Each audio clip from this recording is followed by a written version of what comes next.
I wanted to talk just for a few minutes about the next giant leap and where it's going to come from and how it's going to come. And I wanted to start with a paragraph from Isaac Asimov. In 1964, he was writing about the World's Fair at the time, and he was asked to contribute something about what would be true in 50 years at the next World's Fair.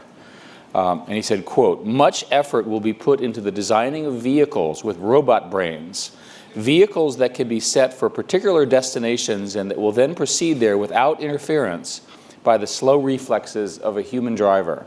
I suspect one of the major attractions of the 2014 fair will be rides on a small roboticized cars which will maneuver in crowds at the 2-foot level, neatly and automatically avoiding each other."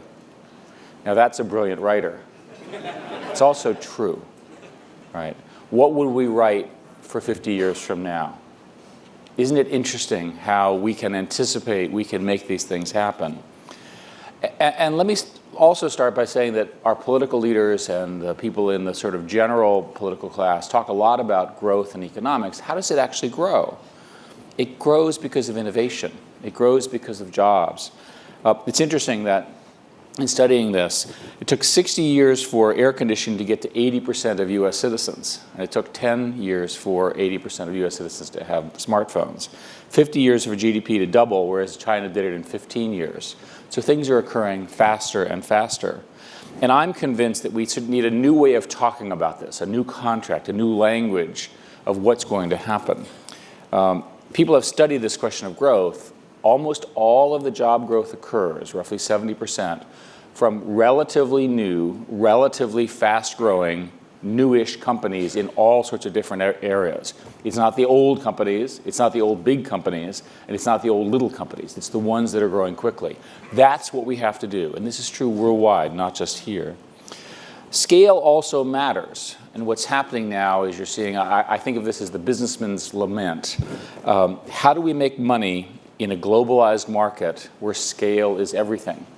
And whether it's in the tech industry where we have all the unicorns, companies with greater billion-dollar valuation, or companies like Google and Amazon and so forth, they all have a scale property and a platform property.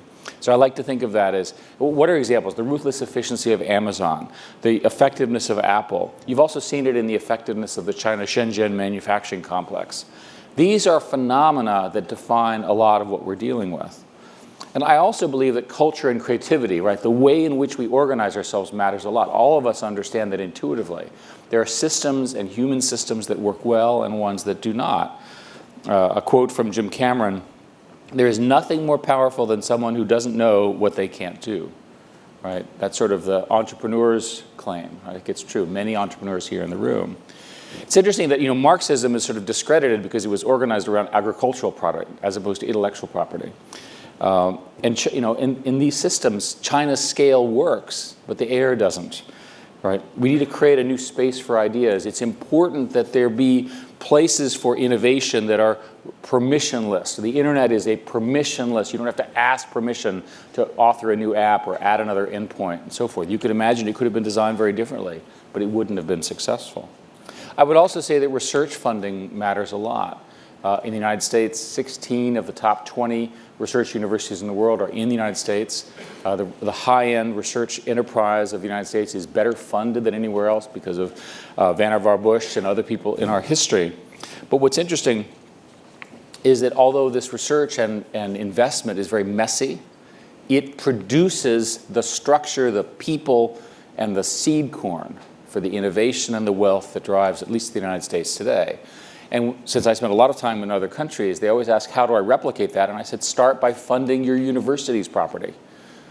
Actually take the initiative. There's plenty of smart people in your country. You just need to give them more money to try ideas, to hire people, to make experiments, and to fail.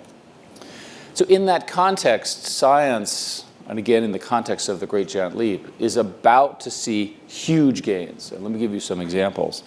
Deep molecular biology gains.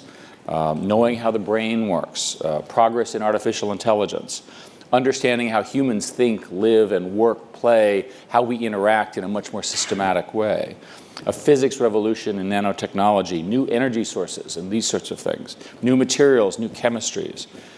Now, it's interesting that you sit there and go, okay, well, why don't I have it now? By the way, it takes 20 or 30 years for these innovations to go from a raw research lab into daily life. We're talking about self-driving cars and Isaac Asimov. The first self-driving car projects were started in the mid-90s, so that would be roughly 20 years ago.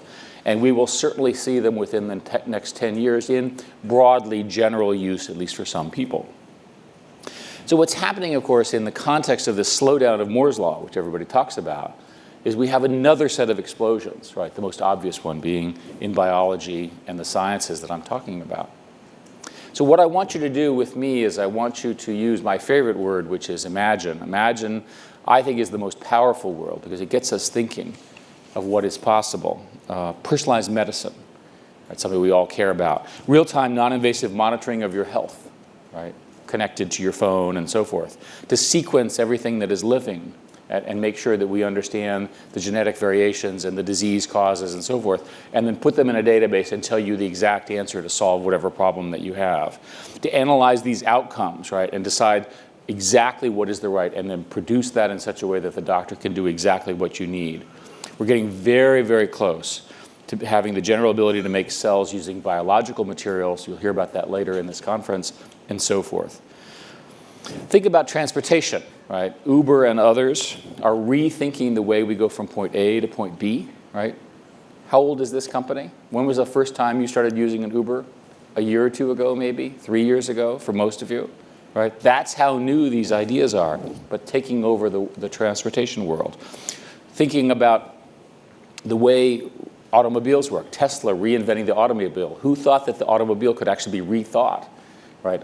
There's a company represented here in the room that is doing incentives to do off-shifting, right, and convince people not to go in the most crowded ways. So using human behavior and other ways to get our scarce resources and infrastructure to be shared. More and more of that. What about a revolution in education? Lifelong education tailored to you. And furthermore, computers that figure out how you learn most effectively to optimize your time and to optimize your learning. Think about the benefit of that. Or what about the rural kid, right, in deep, deep rural Arizona who's brilliant, who up until now had no access to the kind of information that could propel him or her, you know, to a great career in science or the arts or any of those things. Now we can reach them. Now we can taste them, help them. A revolution in automation. It's been going on for a long time, but now it's done in repetitive tasks that we all do. A revolution in biology and medicine, which I've already mentioned. A revolution in manufacturing. Super strong materials, very, very light, that reduce energy consumption, helping with global warming. Your car is both more capable, more likely to be driving on its own, far lighter and far stronger and far safer, right? We're just at the beginning of that next iteration in the way cars are made. Smart power grids. Who would have thought that the United States would now be the #1 exporter of oil and gas? Right? It's inconceivable for anybody who's most of our ages, right? Think about the narrative that you heard. And yet technological innovation, and especially in the area of efficiency, still has a long way to go. Think about taking big data and applying that to energy distribution and eliminating the enormous amount of waste that sits between you and the production of the source of energy and your consumption of it. Rethinking cities, right? Most people are moving to cities around the world, rethinking how we make them more effective. My point here is, I can go on and on and on, that there's an opportunity for a real partnership now between people, computing, machines, their governments, and people in this room. But the one that I think is the most profound of all is going to be the implications of machine learning and the ability to have machines do things for us that really do make us smarter. Today, you're smarter, hopefully because of your use of Google. Hopefully on a net basis, it was a big improvement, certainly for me. I just feel so much more connected to what's going on to the world. There's so many other examples of systems like that.